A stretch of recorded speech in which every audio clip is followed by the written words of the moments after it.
हमारे संवाददाता के अनुसार बाबा नागार्जुन की 113वीं जयंती शहीद सुखदेव सिंह समन्वय समिति द्वारा बेगूसराय शहर के सर्वोदय नगर के सुखदेव सभागार में मनाई गई।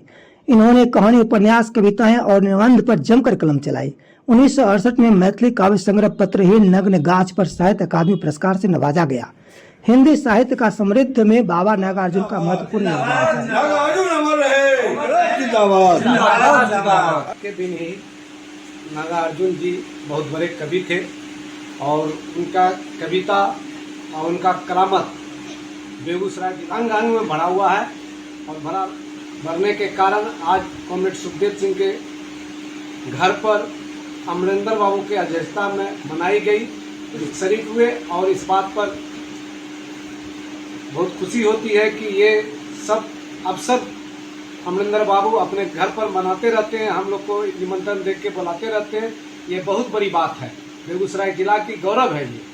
इसी बात के साथ मैं अपनी बात नाम मेरा मोहम्मद जुल्फकार अली, जदयू अल्पसंख्यक जिला महासचिव। साहित्य के ददीप्यमान नक्षत्र के रूप में देश नहीं बल्कि पूरा संसार कविवर नागार्जुन जी को जानता है और नागार्जुन जी की जो साहित्यिक चेतना थी उसके उन्होंने साहित्य को संवर्धित करने के साथ साथ उसे पुष्पित और पल्लवित किया है और पूरे संसार के साहित्य जगत के लोग उनसे प्रेरणा लेते हैं और बड़े ही मुफलिसी में अपनी ज़िंदगी का गुजर बसर करने के बावजूद उन्होंने साहित्य का दामन तो जैसे कलाकारों के लिए एक बड़ा ही उत्साह प्रेरणादायक और उत्साहवर्धक उनकी कहानी में उनके सपने और संकल्प को जीवंत करने की दिशा में सार्थक और सकारात्मक प्रयास करते रहेंगे नागार्जुन जी। आज इस महापुरुष का जयंती हो रहा है, उनके विषय में तो सूर्य को दीपक दिखाना होगा मुझे से लोगों को, लेकिन एक ही रहना चाहता हूँ। एक बार ये कहे थे, इंदू जी क्या हो गया आपको, और सत्ता के लोभ में भूल गए बाप को।